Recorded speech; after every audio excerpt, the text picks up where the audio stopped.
A while ago, while browsing the marketplace, I came across this listing. A complete aquarium with shrimp. And just look at this. It was truly abandoned, full of algae. After talking to the seller, I realized there were around 30 shrimp in there. And the water had been changed for about 4 months. They definitely wouldn't last much longer. So in this video, I'm going to buy this aquarium and completely transform it into the best aquarium I ever had, trying to save this shrimp. First, I had to get in the car and drive to the seller. I paid 100 rides forward, and I don't think it was a good deal because there's a long list of problems and everything could go wrong. But anyway, it's mine now, so let's take it home. Even though I don't even know where I'm going to put it, as soon as I got back, I remembered I had an old wooden cabinet on the balcony, and you can clearly see who had been using it. Here's a big risk. If this cabinet is weak, the aquarium could fall to the ground. So here goes to the first test. Okay, now test number 2. I weighed 80 kilograms. And it held me just fine. But now the riskiest test of all. Whoa, that shook a bit. I'll center my weight. Well, since I didn't fall, it seems strong. Alright, I just need to clean this here and that over there. Sweep it up. And that's it. Now time to bring it inside the house. This thing must weigh around 120 kilograms. Here I wasn't sure whether to place it to the side or centered.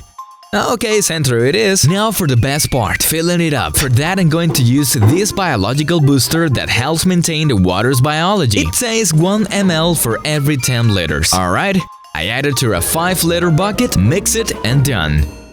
Now very slowly I'm pouring it in, so I don't make the situation worse. Another 5 liters of water. Man, look at the state of this filter, it's really dirty. Those liter stones are biological media, so I'm going to keep them. Let's put in this power strip so we can run the equipment. And this is the next day. The plan is to fill it up, add more rocks, reposition the plants, armor substrate, and turn it into a perfect aquarium. I started filling it up very carefully so the shrimp wouldn't go flying everywhere. Well, I think it still needs about 5 more liters to be full. I added a bit more biological booster and top it off. Now we are good. After 1 hour of filling it up, let's count the shrimp. Well, I counted 20. The guy sold it to me as more than 30. Maybe they're hiding. Now this is dangerous. This filter can suck up the babies. So I'm going to clean it and add this sponge to protect them. Looking at it like this, it even looks nice. But it's full of green hair algae, which definitely indicates excess nutrients. 5 months feeding the animals without doing water changes, this is what happens. Another thing I noticed is that the plants looked pretty bad, poorly arranged, and the substrate was low. I used a liquid fertilizer to help. One plant, and I think it's really cool, this one. Water lettuce. It has hydrophobic properties. The leaves have a kind of velvety layer that repels water, so the water forms around droplets. This prevents the leaves from sinking and keeps it always dry and floating. And the long roots absorb nutrients and serves as a shelter for microlife. Now the idea is to add this brown substrate to make the aquarium stand out even more. First, we need control lighting, so I bought this timer. Basically, it rotates as time passes and turns the light on and off according to the schedule I set. I also added this color to help lower the water temperature. Now let's turn off the filter and get to work. I took some water out and I'm going to remove the water lettuce. Whoa! Look at this little plant I found! I don't know what it is, so if you do, leave it in the comments. Whoa, this one is really beautiful! There are also some that look like grass. Well, here's the plan. The aquarium looks like this now, and I want to make it look more or less like this photo.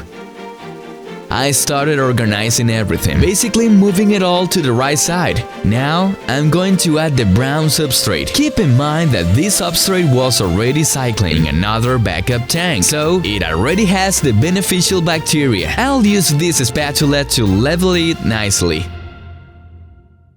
and I removed the rock to see it better.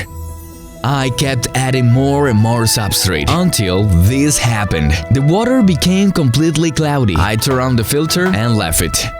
24 hours later, it looked like this, a bit clearer.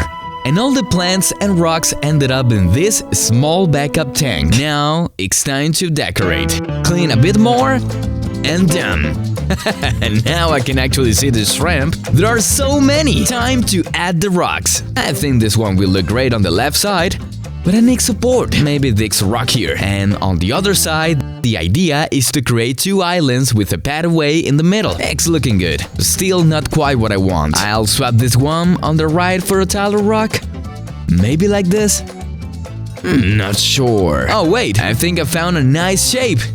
Perfect, it's going to stay like this. Now let's decorate with plants. I started by placing moss. In a few days it will cover the whole rock. It's going to look beautiful. Remember, the idea is to make it look more or less like this.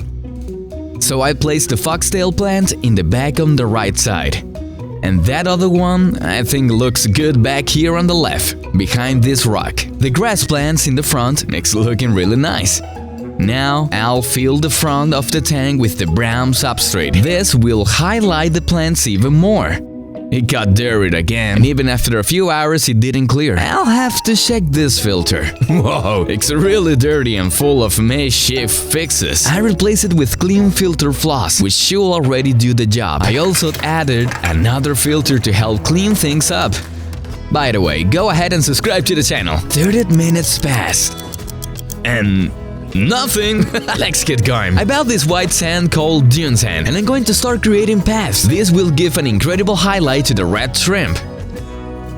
Look at this one walking over the substrate. See how the red stands out. And I put the water lettuce back. 20 hours later, it looked incredibly beautiful.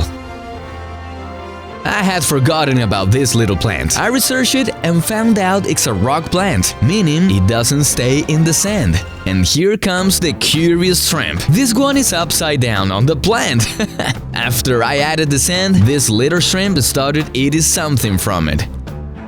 From what I researched, Neocaridina shrimp are constantly grazing. What they did is a living biofilm. On the surface of rocks, an invincible layer forms called biofilm, composed of beneficial bacteria, microalgae, microscopic fungi, organic debris. Another thing I didn't tell you is that they eat this type of snails too. Yeah, I didn't know that either. 3 days passed, and the plants grew, and I even started seeing some babies! And I found something strange back there. It looks like a leaf, but it's an algae, and apparently the shrimp is feeding on it. I'll have to remove that. Goodbye, algae!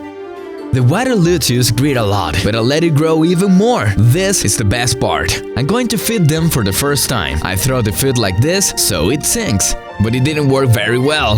And look how many showed up to eat! They even look like red ants! They're eating the food, and Say is trying to eat them.